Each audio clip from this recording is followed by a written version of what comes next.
So just a quick video to talk about a slightly weird Warhammer community post today. After what looked like a very obvious confirmed death of Commissar Yarrick in the Guard Codex, they're now saying that there's the potential for him to come back.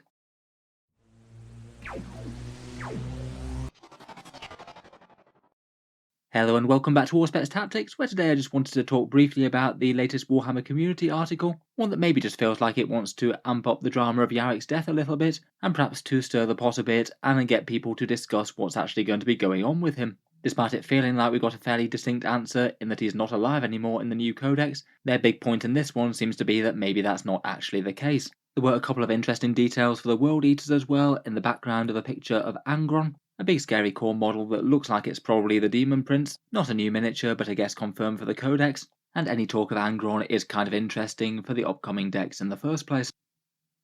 Of course though, the primary focus of the article was very much focusing on the lore of the fallen Commissar. We talked recently in one of the previous videos as how it was looking like Commissar Yarrick was indeed going to be Lord Dead, and Games Workshop basically posted an excerpt from the codex itself, the picture of what looks like his dead body with his hat, bale eye and single arm, and he's certainly not looking very healthy in that. He does appear to be a skeleton. That also coincided with the fact that they're not selling his model anymore. They have retired quite a lot of the older Finecast kits, but Yarrick was maybe a bit of a surprise out of those ones. Usually they tend to retire the ones that aren't particularly popular, and the Old Man of Armageddon is certainly one of their more popular characters. Then when the codex came out, it appears that he's got no new rules datasheet in there, so if what they're hinting is right, and there is the possibility of him not being Lord Dead, then that alone would certainly imply that he's not going to be getting a new model for a very long time to come, and I certainly wouldn't be expecting anything myself until the next time that an Imperial Guard Codex comes out, unless we get any other further details to actually confirm things one or the other in the meantime.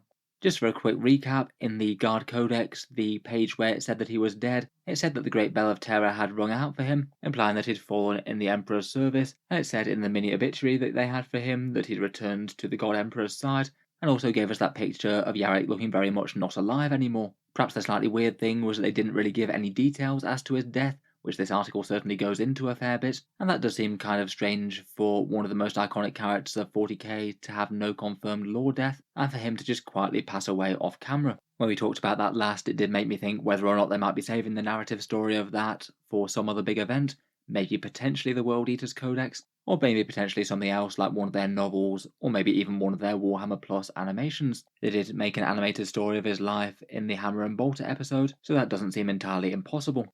The main premise of this article, though, basically comes back to twice the idea that this could be the idea that this is all Imperial propaganda or something, and making out that one of their finest heroes has fallen, presumably to help inspire the Imperium in some way, though I must admit it must be a bit depressing as well, having one of the icons of resistance to Xenos and Chaos get killed. They make allusions, though, to saying the supposed rumours of the death on Marnius Calgar on Vigilus. That was apparently circulated as something to motivate the defenders somehow, and plus there have been multiple times when Yarrick was rumoured to be dead, particularly when he was captured by the Orcs and had to escape. On top of that, they do also mention that a couple of bits of the report are redacted at the top there. Maybe most notably, it doesn't say what war zone this comes from, potentially Armageddon I suppose, if Yarrick is famed from it though. So really, as reports go, it's quite light on the details. I kind of feel like they might want to set up some sort of unsolved mystery of 40k, which admittedly is quite fun. Often when they don't give a defined answer to something, it's almost more interesting than just spelling it out plain and simply. For one example, there's the two missing Primarchs and Legions that we don't know anything about from the Horus Heresy, and they spark all sorts of debate. It also feels like with that kind of statement, they are leaving the door open for reintroducing Yarrick's model if they'd like to, if he just somehow mysteriously turns up after a mysterious period of absence. I feel like it's kind of interesting one way or the other, whether they do decide to declare him dead from one source or another, or do bring him back after a long time. I'm sure plenty of people would go crazy for an updated cool model sculpt. In any case, following all that talk of redacted stuff, they run through the various theories of Yarrick's death, pretty much just the same sort of things as people were saying on Reddit and places. First up, that he could have died of old age, though they did say that this definitely isn't guaranteed at this point, even though the timeline's moved on a fair bit, the rejuvenant technology that the Imperium uses could have kept him alive. They also mentioned how Ghazghkull has famously chosen not to kill him in the past, as he prefers to keep him alive as a favoured foe, and also the slightly memey type belief that the Orcs are keeping him going through their collective willpower alone, just because they believe that he is such a big threat, and the collective willpower of the Greenskins focused on him means that he genuinely becomes that. Not sure if he'd go for that idea himself, but it's not really impossible in 40k lore. Then, and perhaps one of the most interesting bits, is they mention Angron, With the new World Eaters Codex coming out, he is going to be front and centre stage pretty soon, and they mention that a World Eaters Blood Crusade has attacked Armageddon in the recent past, following the opening of the Great Rift. I can't help but think that maybe the next Warzone series that Games Workshop puts out might well focus around Armageddon. If the World Eaters are going to be there in a new book, it might kind of make sense. They also mentioned that skull with the bionic eye slung around Angron's neck. It would be a kind of cool lore detail if they had actually realised that in model form and decided to go with it. I've noticed quite a few people think it would be cool in discussions if Angron wound up killing Yarrick, and that made Gaskell angry at him and makes him have to go on a crusade to try and kill Angron. I guess it'd be a pretty cool piece of lore to have two of the greatest melee forces of 40k fight against each other tooth and nail.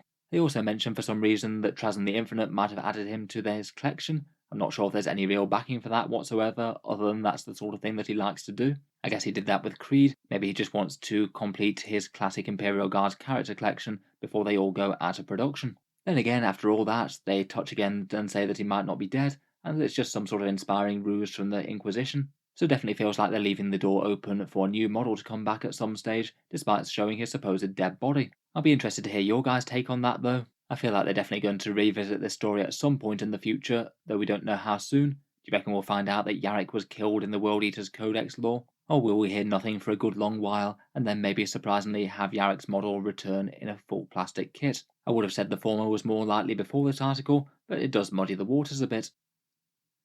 Otherwise, I did notice there were a few interesting details from the back of the World Eaters Angron picture. I was kind of wondering what this big chap on the top right was, the one who was just behind Angron's sword, but on closer inspection it does just appear to be the new Demon Prince model, the one that still doesn't have an individual release yet, and the one that you can customize with the different heads of the Chaos kits. I think it might be out in one of the Age of Sigmar combined box sets. It will be good to have it as an actual standalone miniature though. The one in the picture has his axe and a warp bolter in the left arm. It looks like he doesn't have wings, that one, and him being present in the Angron picture does confirm that the World Eaters will be able to field Demon Princes, I suppose, though to be fair, I would have very much expected that they would have been able to already. Plus there's a few more images of the Khorne Berserkers behind Angron.